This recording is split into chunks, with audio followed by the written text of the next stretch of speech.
Okay, so let me read the problem. A load W, as you can see here, 30 kilonewton in weight, is lifted by a boom. This is the boom, making an angle of 60 degrees from this vertical axis. Neglect the weight of this beam. Now, determine the angle beta between the cables. Okay, between those cables, you have these cables. Okay, also this one. This is cable AC and cable AD. Now, third question is to determine the tension in cable AC. Okay, so meron to dito tension. Okay. Pagka maputol to, obviously, if this cable is not enough, obviously, mag fall. Okay, it will collapse. So, so the first question is to compute for the angle beta. Obviously, this is equal to 30 degrees. Why? If this is 60 degrees, this one is given to be 30 degrees by just evaluation. A certain line, okay, cut by a parallel line, parallel with this one, you will have the same angle. This property, okay, 60 degrees. If this is 60 degrees, it follows that this one is 60 degrees, also 60 degrees. Okay, and then what else? You have here 30 degrees. This one is 60 degrees kasi nga 2 meters naman to siya, 2 meters. All are the same, all are okay, symmetrical, all is symmetrical. This one is symmetrical. This area is symmetrical to this area. So this is 60 degrees, the total should be 180. And obviously, this is symmetrical. If this is 30 degrees, this is also 30 degrees. So by just evaluation, we can get the angle. 30, 60, the total is 180 degrees. Okay. So by just evaluation, you can get the angle. So as I've said, yung question usually sa board exam is uh, started from a question of easy question to average and I think little bit difficult. So we have this one. Now, the second question is to compute for, what's the second question? Reaction, horizontal reaction at B. So we have to compute this BH, okay? So we also have here horizontal component or horizontal reaction at B in this direction, okay? Obviously, there is a 30 kilonewton here. And then this frame could rotate in this clockwise direction. If this rotate clockwise direction, and to make this frame in an equilibrium condition, it has to be resisted with these forces going in a counterclockwise direction. In other words, you have a couple here, resisting moment equivalent to an overturning moment. So you have your BH in the right direction. Logically, ganun lang. Kasi pagka in opposite direction, this will not resist. There should be a resistance from here. In other words, going to the right. And here, going to the left. Now, to compute for BH, pag mag-take moment lang tayo dito sa A, we have two forces, okay? BH, and then this one, okay? 30 kilonewton, which means we can compute for BH. You have distance AB, which we need to, okay, this AB, we need to compute it. So we can, okay, take a moment and compute for BH. So what is AB? By just tangent of 60 degrees, this one, tangent of 60 degrees is opposite over AB. Or we can use also 30 degrees. It's up to you, okay? 30 degrees tangent is AB over 4. So here we use 60 degrees, okay? We use 60 and therefore we can compute AB, which is equal to 2.31. And then if we have AB, therefore we can compute BH. Taking moment at A, sasabi ko nina, taking moment at A, 30, or when we take moment at A, we can have this direction, counter, is equal to Oh, clockwise direction is equal to counterclockwise direction. So 30 kilonewton times, we have here a total of 4. 2 and 2 is 4. We can have 30 times 4 is equal to this opposite direction, okay? This direction going to this, okay? So distance you have AB, which we computed earlier, 2.31. Therefore, we can compute BH equal to 51.95 kilonewton. Okay, next, compute AC. Okay? Where is AC? Ito, no? Ito yung tension AC. Actually, by just evaluating the figure, na-compute na natin BH, if we are going to sum up forces horizontal, very clear, ano? There are two forces, horizontal forces, this direction and this direction. And by this diagram itself alone, we can conclude that AH is equal to 51.95. Ano? Hindi mo na kailangan mag-take moment. So we can isolate this joint, okay? And we can compute the tension AC. Okay, so as we say, of course, if this is 30 kilonewton, this one is also 30 kilonewton. Okay. So once we have this one, we have AH coming here, we can compute AH 51.95 using summation of summation moment at B. Nag-take moment. Pero ang sinasabi ko nga, dito pa lang, mag-summation forces horizontal ka na lang, going to the right, which is 51.95, okay? And then equal to going to the left na AH. Hindi ka na mag-take moment horizontal, makakompute mo na. Hindi ka na mag-take moment sa B, makakompute mo na yung AH, okay? Dito, nag-take moment pa. Just to, for presentation, some other methods, you can have your own. Okay, meron ka na dito AH. So in other words, here we can compute AC na. Ano? We can compute AC. Summing of forces, here, this one is summing of forces horizontal. Okay, considering this joint. Okay, so AC, okay, you have AC, this component for AC, which is AC, sabihin na natin ACX, is just equal to AC times cosine of this 30 degrees. That's why we have here AC cosine 30, and then you have 30 kilonewton going to the right, and then in the opposite direction, which is 51.95 going to the left. So therefore, we can compute AC. Okay, any question from here? So we can continue next. Okay, so let's move. Sir, yung ano lang po. Ano? Yung isang section, Aling section? Mas mahirap siguro. Doon sa B, going to D. Yung ito. I-isolate yung ano na yun. Para makuha yung AC. Ito. Para makompute mo yung AC. Yung BCD. Medyo mas mahirap. Yung sa exam, ang ginagawa natin sa exam, kukuha na lang tayo pinakasimpleng joint. Kasi, time consuming, time controlled yung exam. So, itong pinakamadali dito. Ito, pwede mo naman ma-compute actually dito. Ito, itong kunin mo tong joint. Okay? Itong kunin mo tong joint.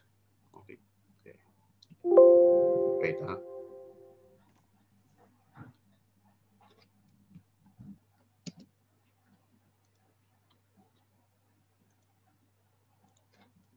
Halimbawa, nakita nyo naman sa slides, ano?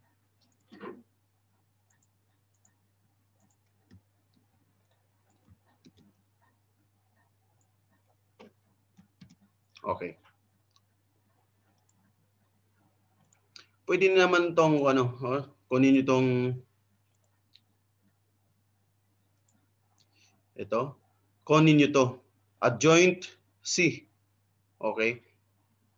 Pero ang sinasabi ko nga, itong pinakamadali. We are after for AC. Pagka adjoint C, ganito, ano? Here B, of course, compression to. Okay. Ito yung BC. Ito naman, meron din dito, CD. Okay? Compression din ito. Okay.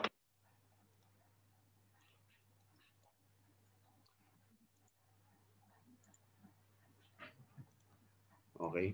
Compression din ito. Ito, tension ito. Ganito. Okay, tension. This is 60. This is also 60. Pero anong problema nyo dito? Okay? Marami kang unknown. Actually, yung BC, dito pa lang, kasi compression makakompute mo kasi meron naman value tayo dito kanina na computed. Value natin kanina na computed is 51.95. Okay? 51.95 ito eh. So 51.95 ito. Okay? So makakompute naman natin itong AC rin dito. Okay, ang unknowns dito, this is AC and then this one is CD. Okay? We have two unknowns. Okay? We have two unknowns, we should create two equations. Okay, summing up forces horizontal and summing up forces vertical, we can compute AC and CD. Pero the question is to compute for AC, why let ourselves suffer into difficult method, ano? Pwede ito, pero ang pinapakita natin yung pinakamadali, okay? So, for some problems, try nyo na lang, pero for sure, the same yun. As long as we have the equilibrium equations na mapoprovide natin dito, that would be the same. Okay? So, ang question dito is AC, itong pinakamadali dito. Ano? Itong pinakamadali. Okay? Okay po. Pero maganda ang kuha yun, ano? Kasi, honest, ang tanongin is itong BC at saka BC at saka CD. Okay? So, ang approach lang dito parang method of choice. Getting free body diagram. Okay? Free body diagram lang. Ito, computed na to kasi ito, this one, BC. This is just BC. This is BC. Anong trigonometric function ito? This is 60, meaning opposite yan. Sine of 60. Okay? This is sine of 60. Andito yung 60.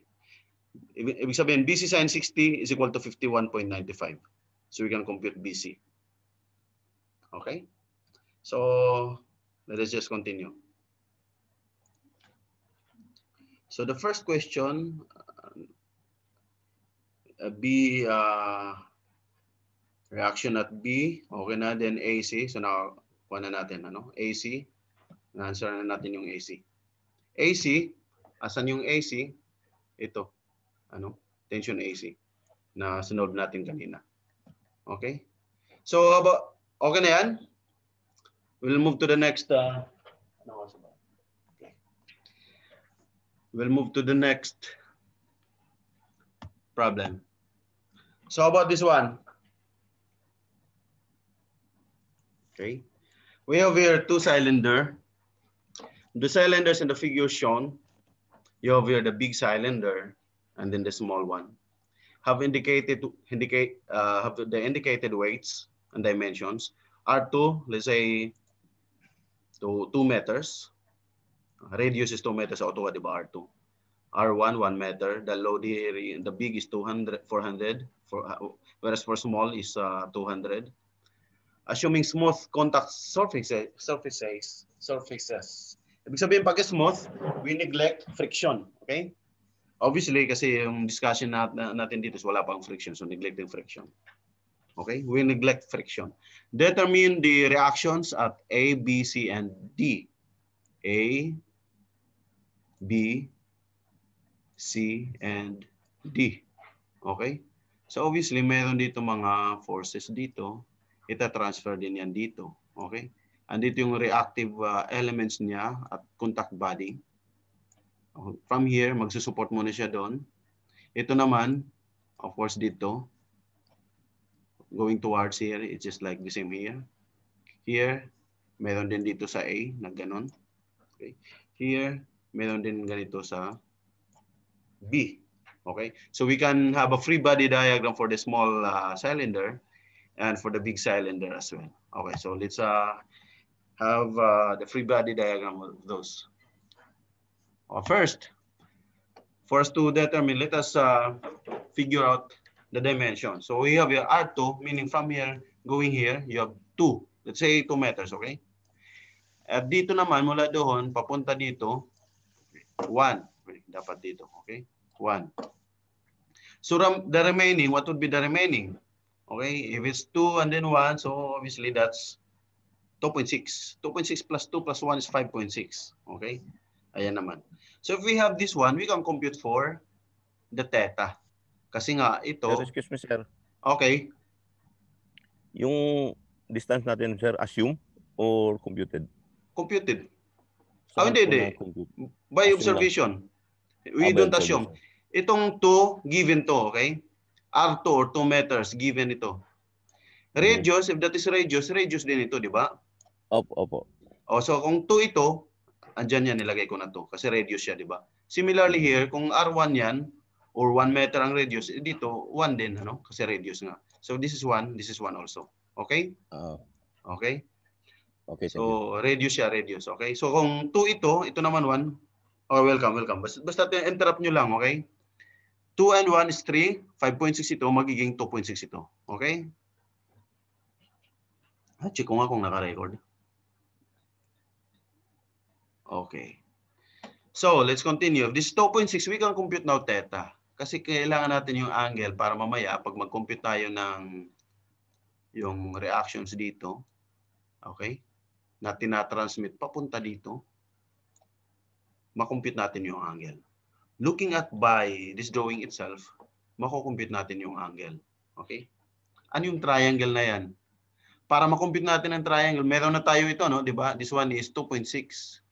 Kailangan pa natin ang another side para makompute natin yung angle. Ito, mahirapan tayo nito. Ano? Na height. Itong height, mahirapan yan. Itong mas feasible na makakita natin. What do you think? Okay, anong dimension ito? Sinong nandyan na nakikinig? Anong dimension to? 3 meters. Okay. Thank you. It's 3 meters kasi nga, ito radius is 2, ito radius is 1, so 3 yan. So in other words, pag may angle na tayo, cosine theta, cosine is just the adjacent, 2.6, okay, over the 3 na hypotenuse. Makakompute na tayo ng theta na 30 degrees. So pag may angle na tayo, okay, we can come up now with this. Okay? Small, okay, this is small cylinder. Ito yung kinumpute natin kanina na 30 degrees, di ba? So kung this one is 30, this is also 30 sa kabila. 30, this is 60, okay? So from here, dito naman sa kabila, kung RC ito, kung gagamitin if we are going to designate this as RC, sabi natin C kasi ito yung contact na point sa C. RC din dito na itatransmit toward the 400 kilonewton cylinder. Okay. Let us remember yung concept ng beam column, slab. Yung slab is being carried by the beam and the beam is transmitted to the column. So parang ganito yan. Itong cylinder, yung small cylinder is being carried by this wall and then the big cylinder. Pero not exact amount na 200 newton yung matatransmit doon. Pero yung iba siguro magdi-design. For safety reason, okay, lagay na rin, dagdag na rin dito. 200 plus 400, 600, yun na lang gagawin nila. Okay? Very conservative. Pero exact solution, hindi yung hindi logical at saka hindi logical at saka hindi siya mas magastos 'yon, ano? Now in the solution, ito lang ang matatransmit doon na load. Na load is only RC, which we are going to compute, okay? 30 degrees ito yung compute na natin kanina. Okay, so let's move on. So, if we are going to sum up forces vertical dito sa small cylinder, okay? Ito yung small cylinder. What are the forces here? Okay? Meron ditong RC inclined at 60 degrees, meron RD, meron 200. Pero vertical lang, 200 lang at saka RC. And what is this component? This is just the RC cosine of 60. Okay? So, meaning RC cosine 60 degrees going up is equal to 200 going down. So, therefore, we can compute RC to be 400. So, ito, 400 na siya. And now, going, computing for D, pag mag-sum up na tayo ng forces horizontal, ano, makompute na natin yung D kasi na-compute na natin yung RC.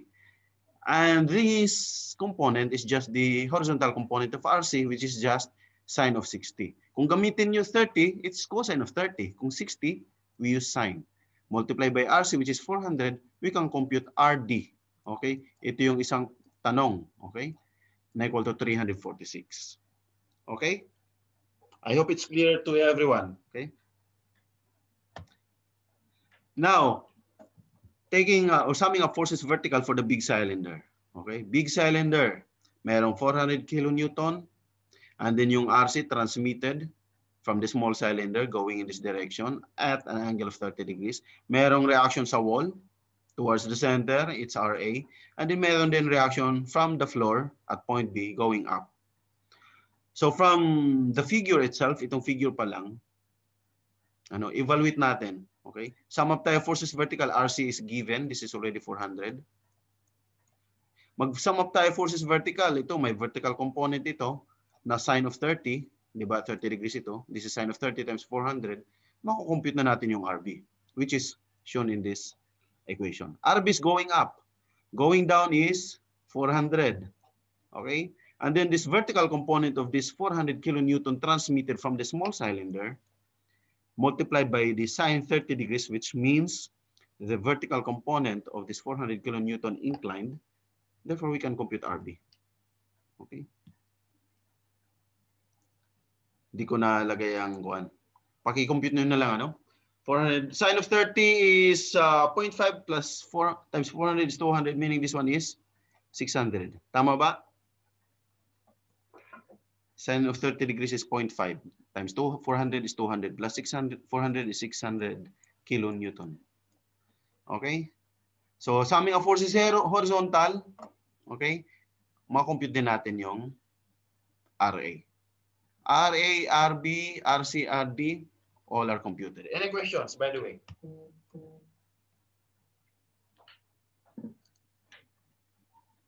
Okay. Okay, clear. Clear din sa iba. Okay, thank you. Okay, let's continue. This one is given in your assignment, okay? So you have here 3 cylinders. Okay. W1, which is 20, W2 is 40, W3 is 15. The length is 18. So yun dito yung okay, the question is reaction A, B, and then C. Okay? So similar to the previous problem, kailangan natin ma-identify itong mga dimensions. This is radius of 5. Ayan yan. Okay? This is radius of 5. This one is radius of 6. So ito magiging 11. Okay? Ito. This one is 11. Ito 5. Okay? 5. Ito is 6. Since 18, mula dito hanggang dito is 7. Okay? Pero di na natin kailangan kasi meron na tayong, pwede rin. Okay? Pag-compute ng theta, okay, pag-compute ng theta, ito, ang triangle natin. This side is 18 minus 5 minus 6, or 18 minus 11, this is 7, okay? This is 7 from here, labas ng circle. Okay? So may reaction at A, you have reaction at H, and then you have reaction at C. So this is the 20 kilonewton, you have RH. Paano ma-compute yung angle? Okay? Yung angle, using this theta, is equal to, if you use cosine, adjacent, ano? Ito yung magiging triangle niya doon, okay? Okay. Ito yung theta. Ito yung 7, ano? Na 810 minus 6 minus 5, kaya 7. And then ito naman yung hypotenuse ng dalawang circle na 11. So therefore, we can use cosine theta and we can get theta. Beta naman, itong beta naman dito sa baba naman kasi kailangan din natin ito. Okay? Beta here, beta also here. Okay? Ano naman yung angle na yan?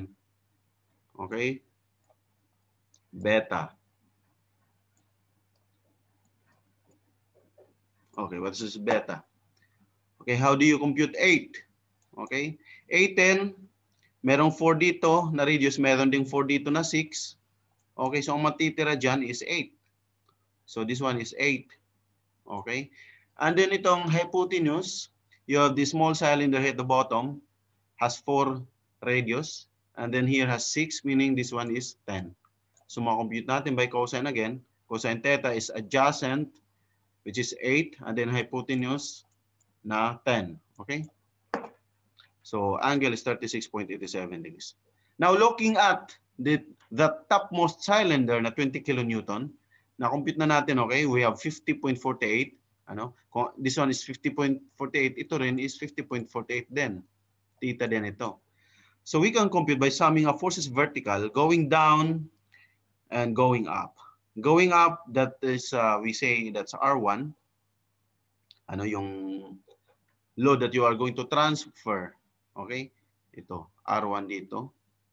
Ita-transfer mo doon. Coming from here. That's R1. R1 which is to multiply by sine, ano? Para ma-compute mo itong vertical component. Just the sine of 50.48 multiplied by that hypotenuse na R1 equal to that vertical force going down na 20. So ma-compute natin yung R1 na 20 kilonewton. What's the question? A, B, and C. So we transfer that A, okay? Transfer natin yung A na yan, na R1 na yan, okay? Okay, we transfer it here to compute for RA. Ayan na yung 25.93. Now, we have here this angle. If this is 50.48, 50.48 din ito. Okay? Ito naman yung kinumpute natin kanina na 36.87.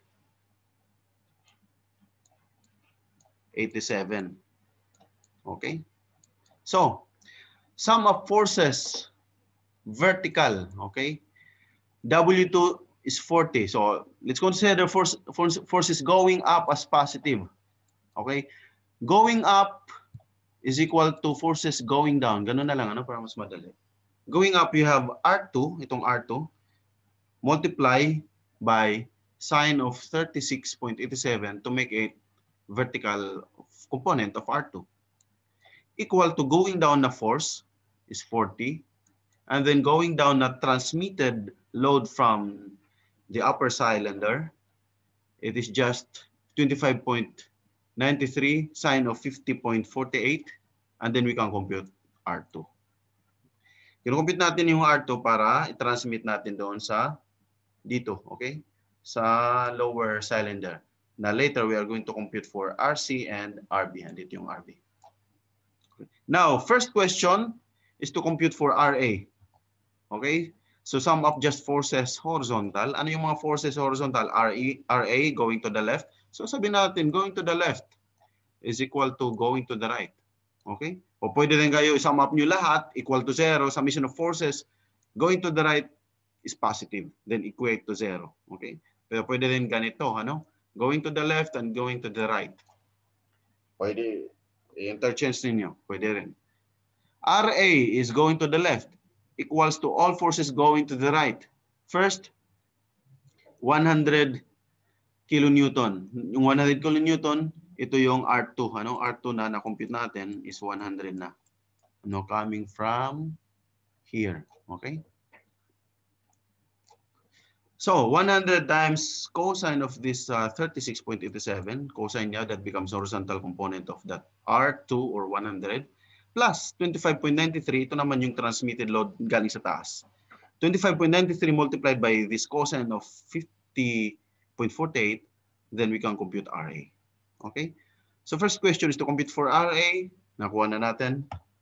Then the next question is to compute. Teacher ko noon sa book. Okay? What? Ano? Hello? Hello, may kuhan? May tanong? May nagsalita eh.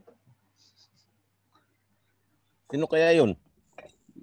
Mukhang Narinig ko eh. nag-imbita ng snack ah. Slow Okay, motion. continue natin. Okay lang? Okay na? Okay, continue lang natin. Bigla ako, sabi ko may pa-snack yata. On virtual din yung snack. After this one, break tayo, coffee. Okay, so let us continue. Now RA is computed. Now next is to compute for RB and RC. Okay, andyan na yung 100 kanina na transmitted galing dito. Yun na yung ita-transfer doon na 100 yung kinompute natin kanina. May angle tayo na 36. Okay? Ito na siya. Okay? 15 kilonewton. Ito na yung transmitted. Ito na yung free body diagram. Okay? So sa aming forces horizontal, mako-compute natin yung RB. Okay? RC, just sum of forces vertical. Okay? The same figure, sum of forces vertical, makompute natin yung RC. Okay? RC, ito lang naman gagamitin. 15 and then 100 sine of 36 kasi vertical component. Yung kanina, ang gagamitin natin dito, two forces lang horizontal, okay? Ito lang at saka ito. Ito cosine kasi dito naman horizontal component. Pero yung sa vertical, okay, sa vertical, ito yung gamit natin. We have two forces, 100, ito, at saka ito. Okay, 15. Okay, so let's have a break for 10 minutes, 10 to 15. Coffee break muna tayo. Sir, pwede bang magtanong bago tayo mag-break? Sure. Walang bayad. In general na lang po yung pagtatanong ko. Kasi halimbawa, isang dekada na or 2 decades na yung nakakalipas. Okay lang siya. Siyempre, hindi na natin matatandaan yung mga iba't ibang principles and formulas. Okay. Ngayon, nasa design and construction po tayo ngayon.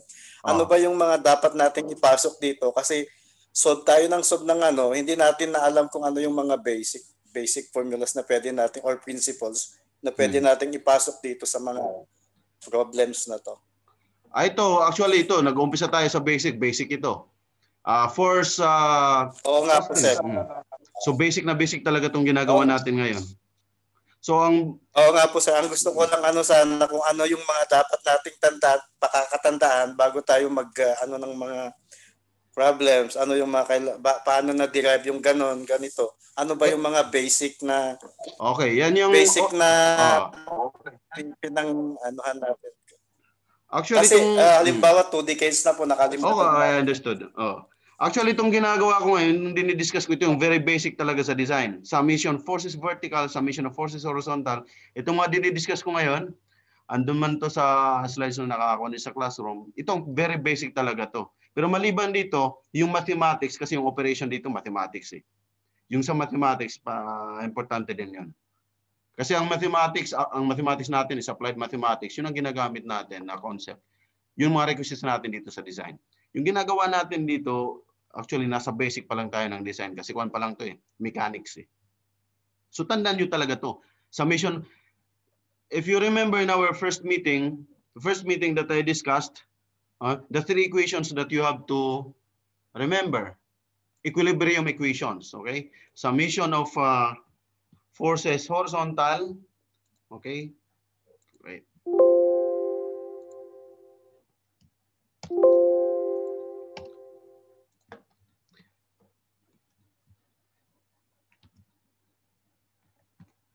Wait lang Okay.